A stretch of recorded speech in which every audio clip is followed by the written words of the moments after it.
Hello there, ladies and gentlemen, and welcome to my video on all my games in the Warhammer Fantasy Championship at Adepticon 2015. You can see my army there in a lovely black tray. Obviously not going for appearance score for a display board because nothing bigger than that would actually fit in my luggage in the first place, so I didn't feel the need to go too crazy on that front. And even if I did make something nice that actually fit into the case, chances are it would probably be destroyed or at the very least mildly mangled, flying all the way around the world. So the reason I entered this tournament was because I've always wanted to enter a Warhammer tournament at some point in my life. And with the new edition coming soon that could potentially destroy the game, if not destroy it from a business standpoint, it could potentially destroy it for me personally, so that I may not want to play it anymore. We'll have to wait and see on that one. But while that possibility loomed over me, I decided now was the chance to strike. Since I was going to be going to Adepticon anyway, I thought I might as well do it there.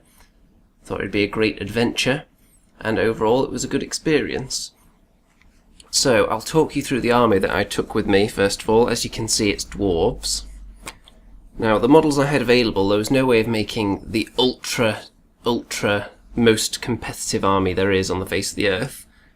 But I went on a few forums, asked around, and made an army that would be competitive enough so that if I was doing okay going into the final few games, then I could play in such a way that would give me a chance, but also not so ridiculously strong that there is no possible way for me playing in any kind of friendly manner.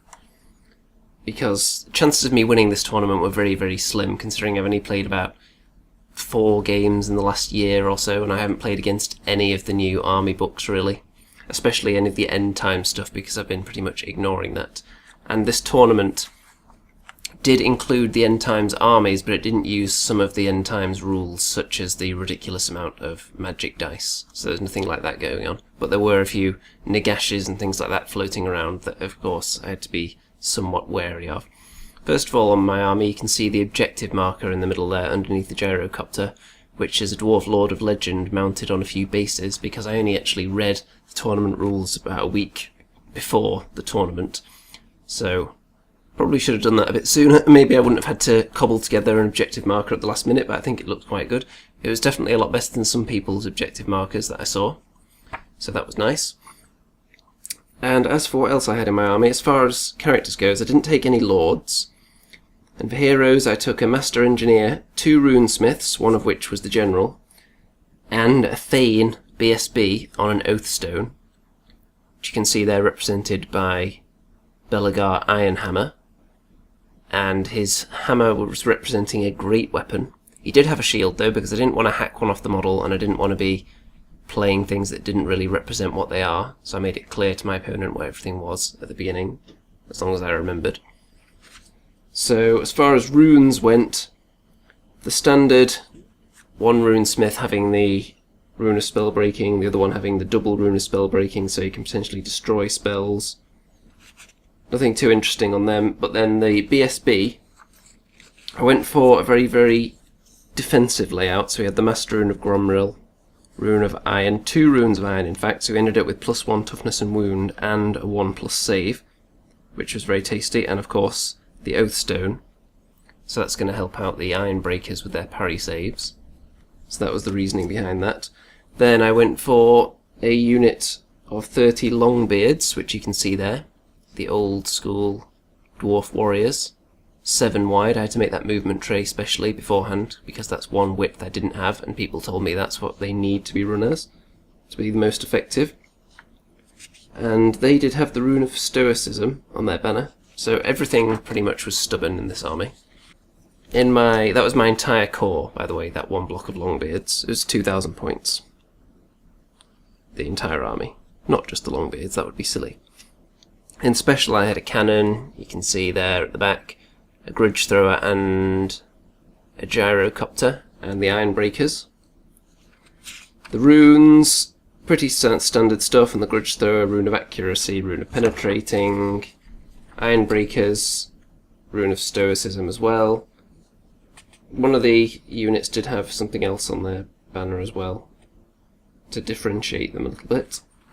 Then in rare, we've got a couple of organ guns.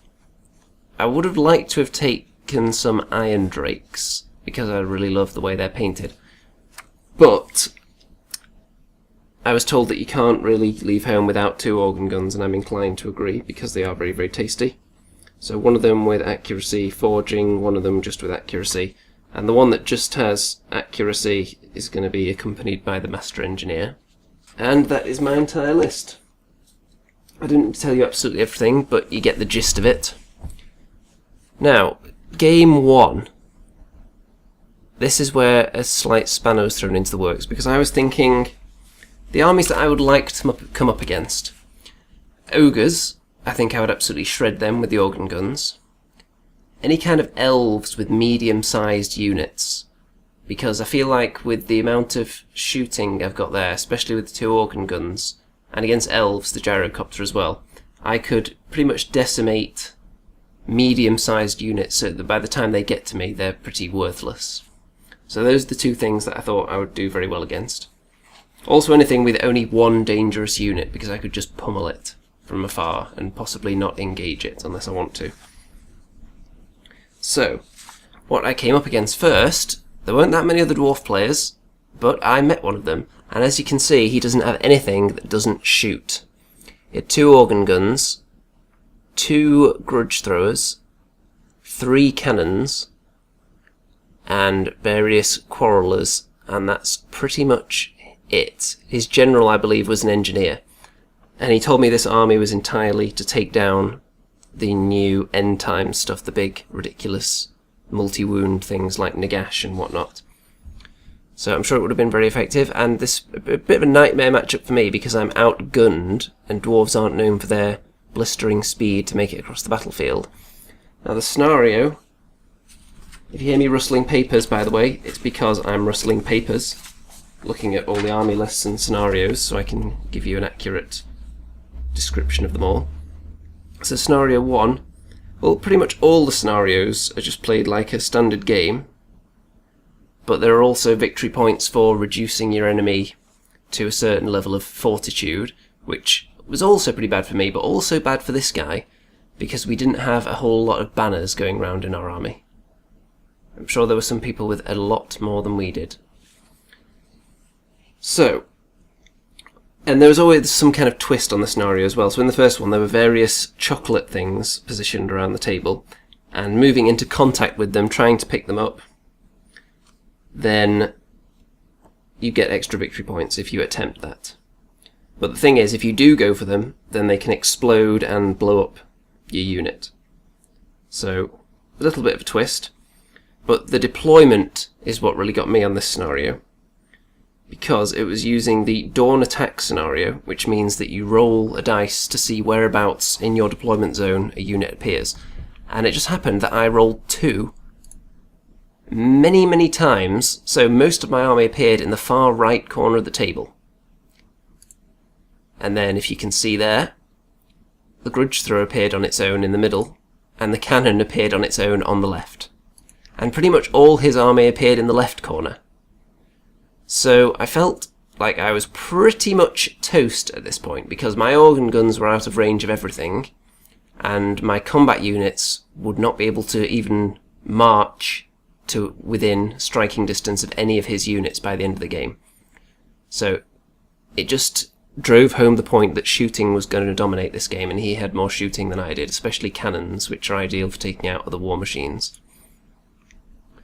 So you can see there in the first shot that some of my units have started being picked off. I decided to advance and go for the chocolate to try and get some victory points for that at least. I wouldn't be able to actually do anything in the scope of the game. And because none of my units could really do anything, most of my turns consisted of edging a unit forward a couple of inches and then saying, okay, it's your turn. So the game actually lasted 20 minutes. You can see there that my cannon got blown up in the first turn, and he is advancing his troops forwards towards the chocolate because he wants those bonus points as well. There's a chance for him to get a really big win here because there's not a whole lot of anything I can do because of the unfortunate deployment rolling, shall we say. My unit's moving out a bit. I'm going for that chocolate there on the left. You can see it in the silver foil. I'm actually moving my war machines here. I never thought I would do that. War machines that are usually static are actually moving in desperation to try and get into range of something so they don't just get picked off with cannons, but I think one of them's already exploded at this point, because he does have 3 cannons, and the gyrocopter's just hiding behind terrain there. As you can see, he's moving out to the chocolate. He's not too worried about anything because I don't have anything that can hurt him. Oh, there's some chocolate that I've amassed there, so that's not too bad. So I'm going to get some points for that. Iron breakers are then turning around and running away because they've collected the chocolate and they don't want to get shot to smithereens, so they're just running for it.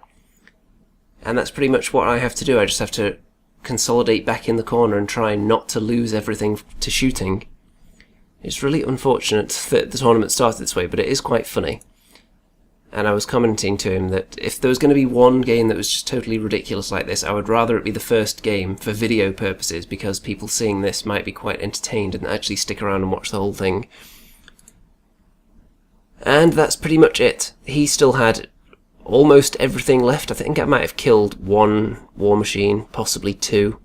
I think it was just 1 though, during the game. So I didn't get too many victory points. I did get a bonus point or 2 for getting the chocolate, so that was nice. So moving on to game 2, after quite a heavy defeat, I was thinking, well, I'm probably going to get somebody who suffered an equal defeat, and my defeat was really down to, I may have lost anyway, but the margin of the defeat was down to the random deployment. So I don't feel like it was a true representation of how my list would have done. I think I would have got slightly more points, possibly, if the deployment had been a little more favourable. So I was thinking that maybe I'll get someone who is just completely inept, has no idea what they're doing, and just got whooped for that reason in game 1. I don't think that was really the case, but you can see my deployment here in game 2 where I was against ogres. You can see my cannon out there on the left, and there is the ogre army. And I'm going to whip out that army list right now.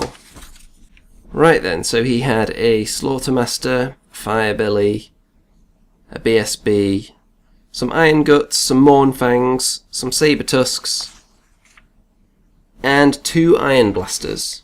Now I was thinking this could be a little bit of a repeat of the first game. If his cannons managed to kill off my war machines, that could be quite bad for me.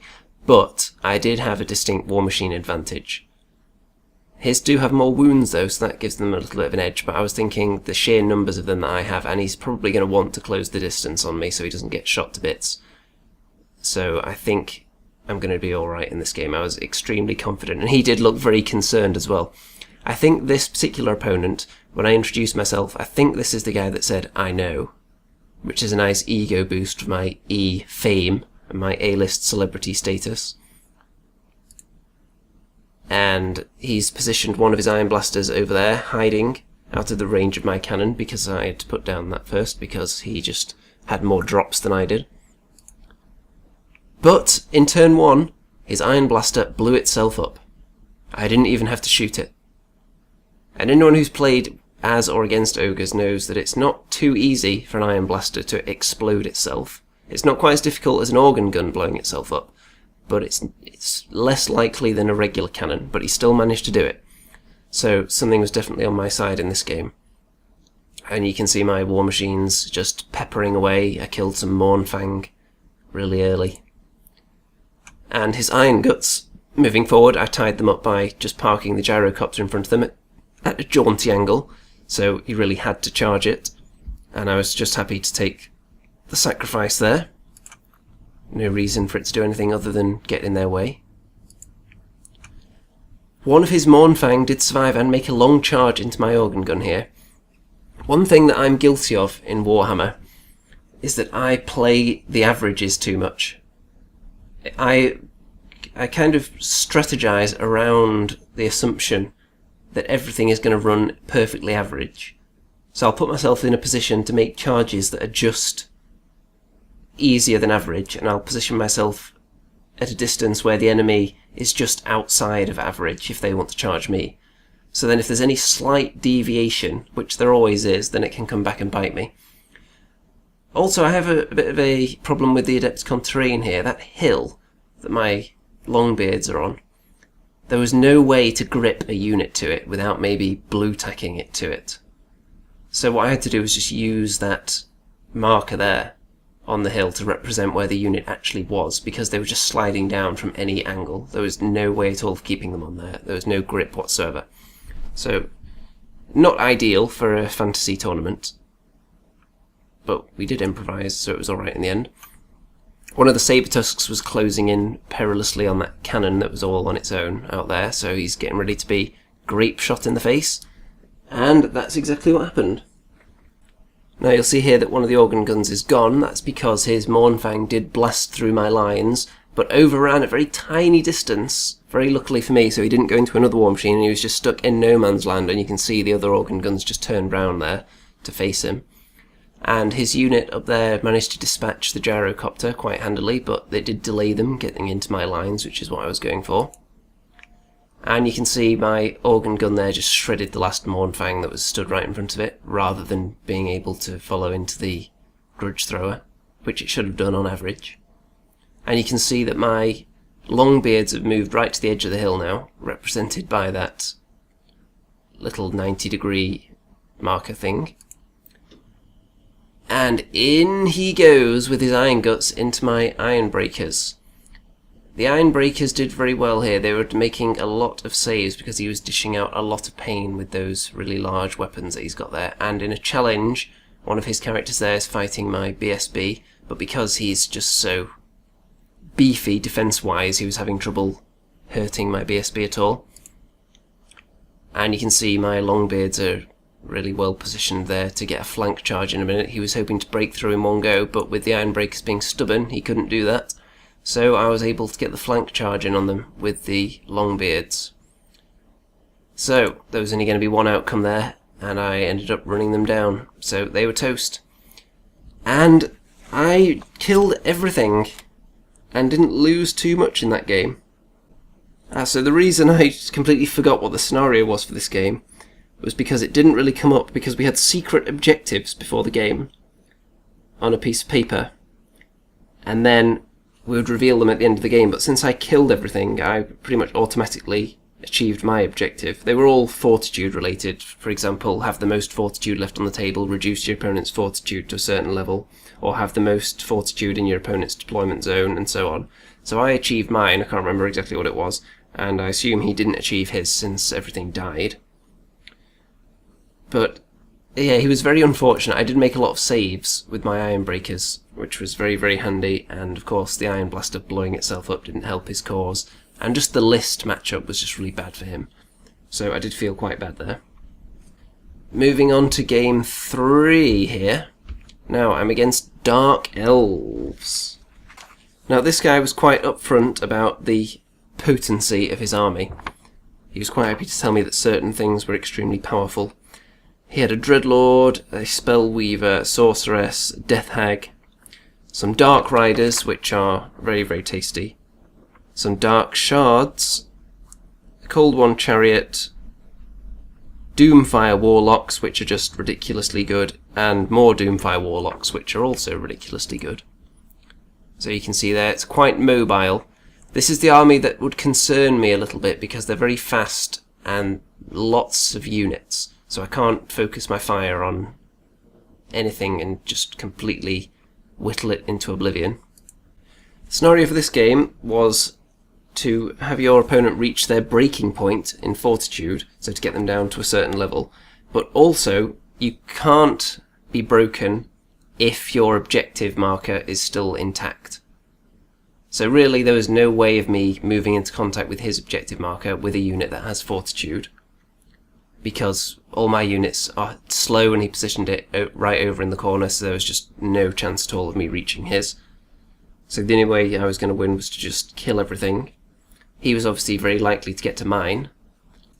You can see the position of my objective there with the gyrocopter kind of guarding it a little bit. I put it in the corner, thinking if he's going to divert forces over there, that's one less thing I have to worry about for at least part of the game. In hindsight, maybe I should have just put it behind my lines and consolidated. In fact, in all the games, really, I probably should have been, if I wanted to be optimum, I probably should have been just camping diagonally in the corner and taking advantage of the fact that I have superior firepower. But I did think beforehand that I definitely wasn't going to do that in any game, unless maybe I was winning on a winning streak going into the last couple of games, thinking maybe I had a chance of winning the tournament. Then maybe I'd start pulling out tactics like that. But for the most part, I was more interested in the Best Sportsman award, because my unfamiliarity with all the new army lists and the new books meant that I was not confident at all of winning the tournament. And by this stage, I've got one win, so I'm thinking I'll see how this game goes, the last game of day 1, and then that'll determine how I approach both games on day 2. So you can see his army there. He's got a big unit of crossbowmen with the Cauldron of Blood in the middle there, and he's got a character on the Pegasus at the back there, which is going to be really irritating to a War Machine army. It's a very nicely painted army he had though. Gotta give him credit for that. Now first things first, he sent his Doomfire Warlocks off round the flank there, and I turned my War Machines round, specifically that organ gun, to try and blast them to bits.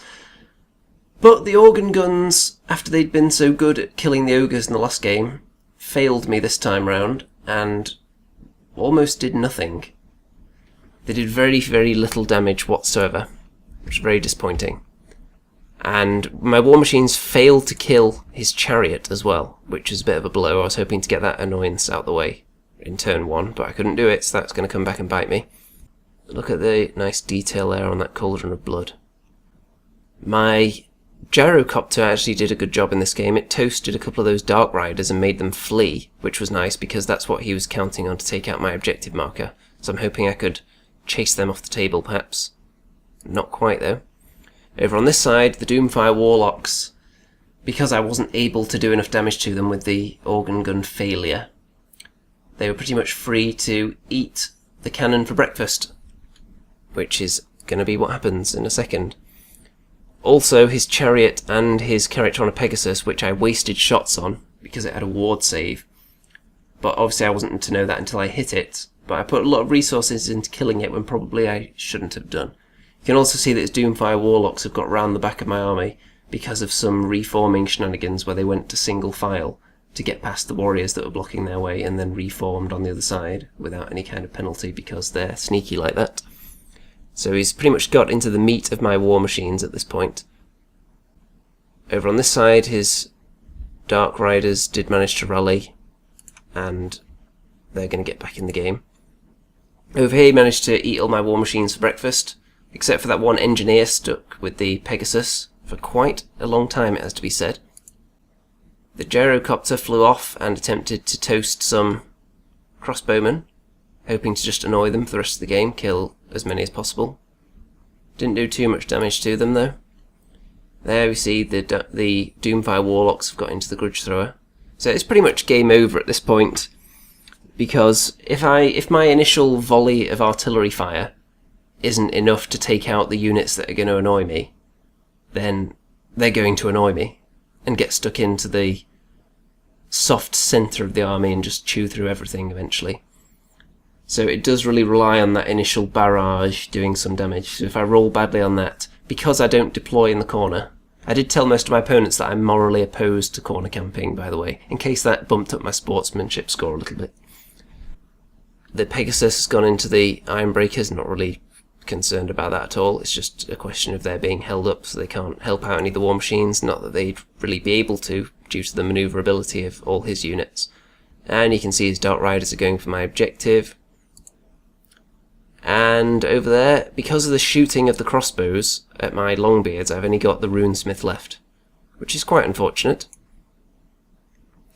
And this final artillery crewman actually held on for quite a while against the Doomfire Warlocks. And I've written down catapulting firstborn child in my notes. I wish I could remember that because I know that we had some really hilarious exchange about this guy catapulting his firstborn child into the enemy or something like that. It was really funny at the time, and I wish I could remember the specifics of it so I could relay it to you, but unfortunately I can't. I'll have to take more detailed notes next time, or do the video less than 3 or 4 weeks after the tournament takes place. So you have my apologies for not being entertained by that. Iron Breakers chasing down, hit some of his units that are trying to chase down my Rune Lord. And a lot of the Iron Breakers being killed by crossbows. You can see there's a spell on them there. I can't exactly read what it says, unfortunately. I believe it lowered their armor save. I think he had the Law of Metal, which was really, really nice against my army. He did manage to kill the Rune Lord in the end. The Gyrocopter's still just floating around, not doing much, being annoying, being a Gyrocopter. And then it decides maybe it can chase down those guys. But pretty ineffective overall. That unit was just tasty though. That Cauldron that was giving, I think it was giving some kind of rerolls to all his crossbows. And they were just incredibly nasty. They were just destroying everything in sight. Everything they shot at was just toast. More Iron Breakers got shot to bits. I've moved up my BSB next to that terrain, because if you have a fortitude worthy unit touching some terrain, you do get extra victory points. So I was just hoping he could just sit there, get me a point perhaps. But no, he got killed by Searing Doom, which is a magic missile. See, I can read that. So he dies. Gyrocopter's left standing, and his nice unit with all those crossbows and the Cauldron were very effective indeed, along with most of his other units. So that was the end of day 1. Now, for the last 25 minutes of that game, I pretty much slumped into my chair because I was on 1 hour's sleep.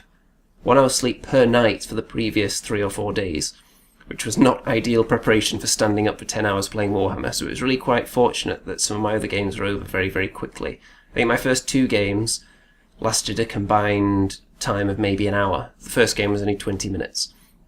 This game did take a bit longer, but I really was feeling the effects of lack of sleep by the end of this game. I was cracking a lot of jokes earlier on in the game, and then towards the end I was just really slumped. And I hope my opponent didn't take that as me feeling the overwhelming fatigue of defeat. It was merely the overwhelming fatigue of fatigue. So moving on to day 2. Now at this point, with 2 losses, I thought, okay, there's going to be at least a couple of people that have won every game so far. So I'm not going to win the tournament. So there's not much point going for that anymore. So what I'm going to try and do is I'm going to try and turn my last 2 games. I'm going to play in a way where maybe I could win. I'm not just going to suicide everything intentionally or face the wrong way with my units or anything like that for comedy value. But I'm going to play more to entertain and try and get a really good game out of it. So I can possibly get that sportsmanship award. And if I can win along the way, then so much the better. So, scenario 4.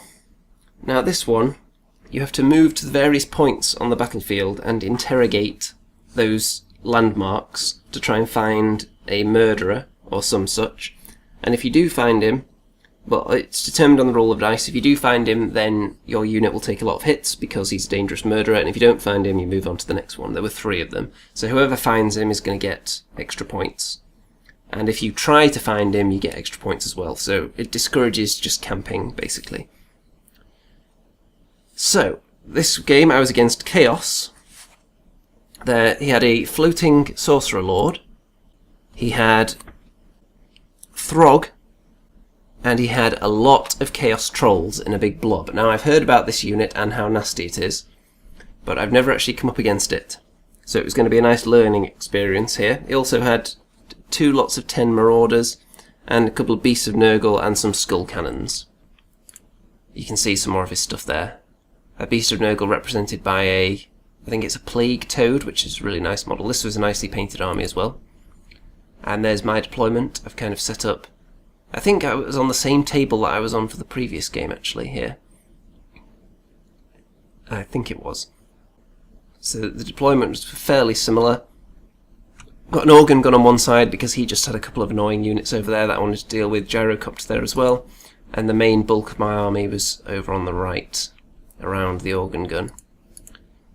And my cannon over on its own on the right, as I like to do. I like to give the enemy something to go and chase after that's nowhere near my main lines. So he starts advancing up.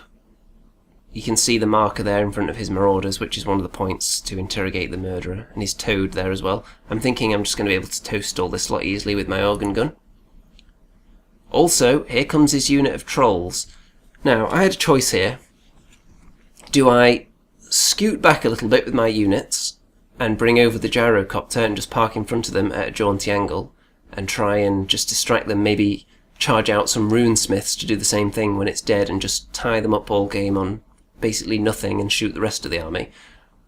Or do I go with plan B, which is smush both my fighter units straight into the front of this horde of hideous monstrosities? Because of the way the games had gone on the previous day, I decided to go with option B and just charge everything in there and just get a big fight and see exactly what these trolls are made of. So, in this big juicy combat in the middle, not too confident. I'm thinking maybe if I can get some nice smushage action on them, that is a word now, if I can just get in there and wipe out a fair few of them before he can buff them up too much, then maybe I'd have a chance. I know striking back he's going to be able to kill a lot of Longbeards, because they're not really well armoured and they don't have parry. But both my units are stubborn, so I had that in my favour as well. It should be pointed out that his unit here, they have regeneration being trolls, but they also had a banner that gave them a 2+ ward against flaming attacks. So the one thing that you need to remove regeneration, they are almost immune to. So I think that's why I wasn't too keen on just peppering them with shooting. So, over on the right, you can see he's closing in on my cannon. He's probably going to smush it for dinner unless I can kill it with one shot. And over on the left, the organ gun that I was hoping would take out some of his stuff rolled horribly, so that plague toad was able to just charge into it. The organ guns really haven't performed the last 2 games. And also, in the magic phase, some kind of roll or other, end times related, he was able to bring up a unit of demons right behind my grudge thrower. And that's going to get smushed. And you can see that combat is not exactly going to plan. I can see why these troll hordes are so fearsome now, because they did just mash things to pieces. My units aren't going anywhere, so they're going to hold on for a bit longer, but they were getting smushed horribly. Another option I could have had would have been sending the Iron Breakers into one side, who are obviously more survivable, and then try and get the Longbeards in a flank maybe, but he did have other units, so it wouldn't have been that easy to do that. And he keeps whittling them down. He even gets a skull cannon in there, which didn't really do much in this game, honestly. I'm down to my characters at this point. And they're just getting lightly toasted, really. And eventually they all just get eaten. Over there you can see those, I think they're plague bearers, get in there to the grudge thrower and eat that for dinner. And he's interrogating, trying to find the murderer, I think, going up to the buildings, as the objectives specified. So I've not got much left. I've got an engineer there who's getting out of harm's way. I've got the cannon left. And I think he did find the murderer there, actually, which is probably why I took a picture of that with his sorcerer. So, yeah, quite a crushing defeat for me there. But I'm hoping that I made it entertaining enough by getting into that big slugfest in the middle that maybe I would have got a good sportsmanship score. So moving into the last game, obviously there's no chance of winning the tournament, so I'm just going to go ultra sportsmanlike in this one. And I was against Bretonnians. Now this guy, when he saw that I had dwarves with a lot of war machines, he looked so depressed. I've never seen an opponent before a game look so depressed as he did. He must have had a really bad run for the last few games.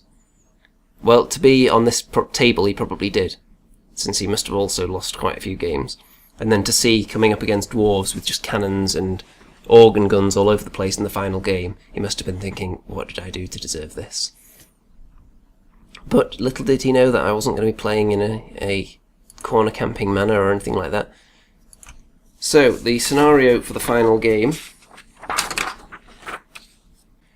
This game, it was pretty standard, except it was all fortitude based again, but the game length was random. So you don't know how many turns there's going to be. In his army list he had a lord, he had a paladin, a damsel, some knights of the realm, more knights of the realm, more knights of the realm, peasant bowman, and 2 trebuchets. I'm not going to go into the particular items because I don't really know what they do. I haven't played that much against Bretonnians. So I'm thinking, this is really the ideal army for me to just organ gun to death. Other than ogres, this is another one. Especially with them only being toughness 3, I could probably just mash a lot of them, with organ guns being armor piercing. But he did pray, obviously, at the beginning of the game, which gives him ward save, which came into the effect very heavily. You can see my deployment here. I've got war machines out on the right, trying to divide him up a little bit. Got the gyrocopter to get in somebody's way and be generally annoying. And I've got my ironbreakers and other organ gun on the left, spreading out. Again, not corner camping, especially at this point where I'm definitely not going to win the tournament. I'm just going for sportsmanship. Ironbreakers going up there. Also, there was a watchtower in this scenario as well, it should be pointed out. Ironbreakers are going to face off against that unit of knights. Now, my organ guns, for the 3rd game in a row, rolled really, really badly again. And even when they rolled okay, scored a few hits, he managed to make tons of ward saves. I think they were 5+, and he just made them endlessly throughout the game. So I didn't kill too many from shooting. There you can see Gyrocopter just parked itself in front of those knights. It's going to get killed, but it's going to hold them up a little bit. His knights did make a long charge on my organ gun in the middle, since it failed to do anything to them, because I just rolled really badly with the organ guns in this game again. I'm feeling this list is a little too reliant on the organ guns, smushing everything in the first turn. Ironbreaker's got into a nice fight there with his knights, which is going to last a really long time, because Ironbreakers can't dish it out that well, but they can take it. Now, I accepted a challenge from his, I believe it was his lord, and I accepted it with my BSB because he's just so defensive. I thought, well, if he's got killy stuff there, then he might not be able to get through me anyway. But little did I know, because I'm not at all familiar with Bretonnian magic items, that he had a variety of items that made him very good in challenges. He re-rolled all his failed to hits in challenges and rolls to wound, and also his strength is always his target's toughness +1, which is very, very tasty. So he was quite well suited to the task, but I did hold on for a little while at least. You can see that his knights have just got crushed through an organ gun, but they are open to a flank charge. And you can see that that fight's still going on. He's not really doing anything. In his magic phases, it has to be said, he miscast a lot. I think he actually killed more of his own knights in this combat with miscasts than I actually killed in the combat itself. So that was quite nice. Trebuchets didn't do too much. I kept failing to wound them with my cannon. Oh my goodness, I must have failed to bounce with the cannonball a couple of times during the game, so failed to hit it, and then the 2 times I did hit the trebuchet, I rolled 1s to wound. So that wasn't nice. But one of them did blow itself up near the end, I think. You can see here that those knights have come back on the table from when they were pursuing the gyrocopter off the board, back into the great weapon warriors. And over here he's got a bit of double combat action going on the Ironbreakers. But I'm quite confident they're going to live because they're stubborn, although my BSB's gone, so I get no reroll. And eventually they do fail a leadership test on leadership 10. And no reroll, so they get caught and wiped out. So that was most unfortunate. And here, I think this is pretty much all I had left at the end, the grudge thrower. But it should be pointed out, we started rolling to try and end the game on turn 5, but the game didn't end until turn 8, which is why he was able to get all his units back into the action, because I thought I'd tied them up sufficiently for a 6-turn game to keep them out of the equation. And we actually did a handshake at the end of turn 6, when I had a lot more left. And I think the game was actually a draw at that point. And then we actually looked at the scenario sheet and then realised that we were supposed to be rolling to see if the game ended. So that was a little bit sloppy on our part.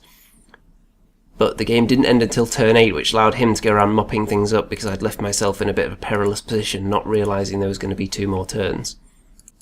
So, overall, I didn't win the Best Sportsmanship Award, which it's hard to know whether you're deserving of it though, because I don't know, there's lots of people I didn't play against, so they could have been just paying off all their opponents' mortgages or giving out free gifts to them or something, or doing a little dance every time one of their own units died. I tried to crack quite a few jokes, but maybe some people take that the wrong way. I don't know, I haven't been in the tournament setting before. But anyone who's played against me know that I play in a very light-hearted tone. And I like to make a little bit of a narrative with any silly things that happen.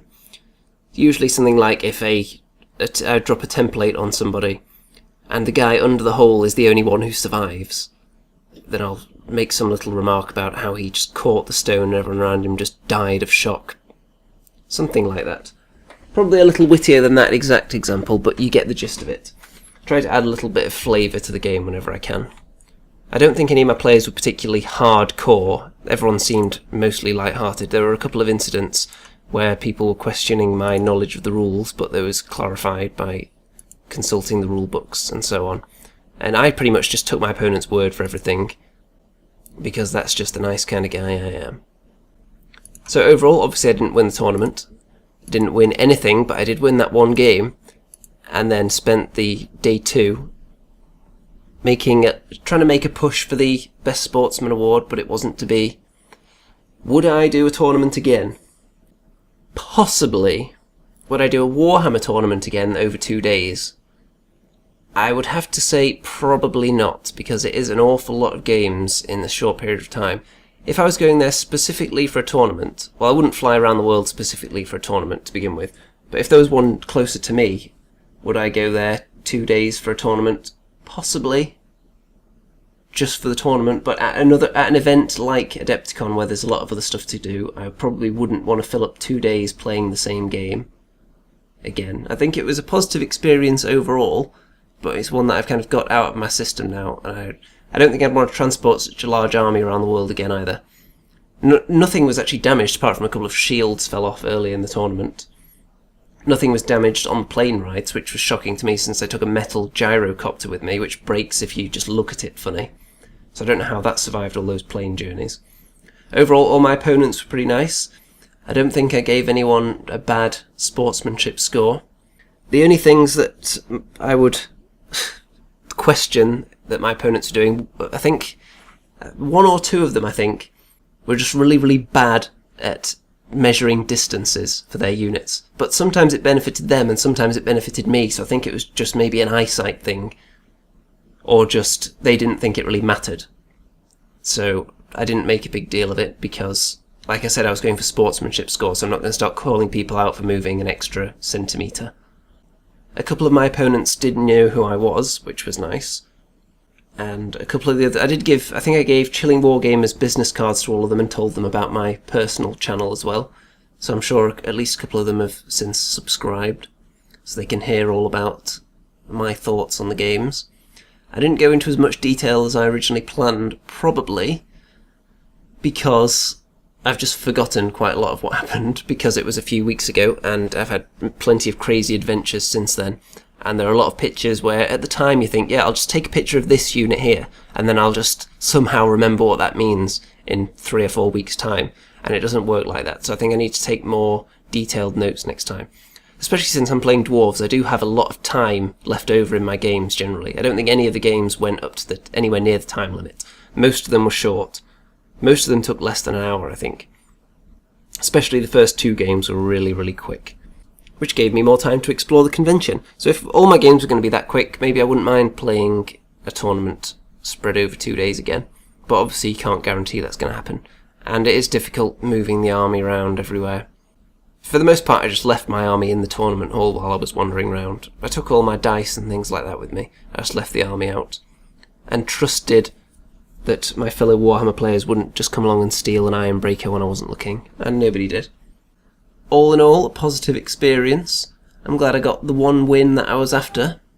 It would have been nice if I had won a couple more games, but because of the circumstances of Game 1, the unfavourable army list matchup and the deployment going so ridiculously against me to the point where I only had about 2 turns, really, out of my 6.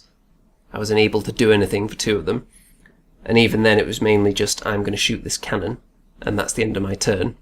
Because that went against me in Game 1. I got it back with Game 2, and at that point it was kind of teetering on the edge of how I was going to approach the rest of the tournament. And then Game 3 I came up against an army that was just very well played and very sneaky, lots of sneaky units that managed to weasel around my kind of loose deployment because, as I've pointed out repeatedly, I'm not a fan of the old corner camping. So because that one went against me as well, at that point I knew it was pretty much over, so for day 2 I was just concentrating on being a good sportsman where I could, and I was seeing where that was going to take me. Sadly it took me nowhere, but I like to think that I left a good impression on all my opponents. I certainly hope so, and most of them left a good impression on me, and some of the other people at the tournament that I was talking to a little bit as well. So I hope you enjoyed this in-depth video breakdown of my tournament experience. Anyone who's not familiar with Warhammer probably hasn't watched to this point, because they probably have no idea what was going on, so this is just for you hardcore guys. As far as fantasy goes in the future, I have no idea what the future holds for me personally. If the next edition is like they say it's going to be, if it's more skirmish based, or if they go to round bases, or any kind of drastic change like that, it is going to the back of the queue, having to compete with other skirmish games for my attention. And I can see Kings of War pretty much replacing fantasy as my primary game, if that happens. I'm just laying out the warning now, because Warhammer Fantasy videos are by far my most viewed videos, and it is possible, depending on how Games Workshop approach the next edition, that Kings of War could take over in the majority of my video coverage, especially since all my armies would be completely compatible with that game, and they don't show any sign of going to round bases anytime soon. If fantasy stays the same kind of game, just as a rules revamp, I don't see any reason why I wouldn't continue playing it, because it has always been my #1 game. It's my favourite game. I like looking at the big blocks of infantry around the table. I just like the aesthetics of the old fantasy battles. So if it's not too much of a drastic change, I'm going to stick with it. I'll probably get the new rulebook in that case, probably do a review on it that'll get thousands of views, and I'll continue playing it as long as I can find opponents. But like I said, any drastic changes and it runs the risk of moving to the back of the queue, vying for my attention alongside other more skirmish based games. So you'll have to stay tuned to find out exactly what the future holds for me in Warhammer. Well, it's been an emotional rollercoaster up to this point, guys. So, ta-ta for now, and I'll see you again very soon.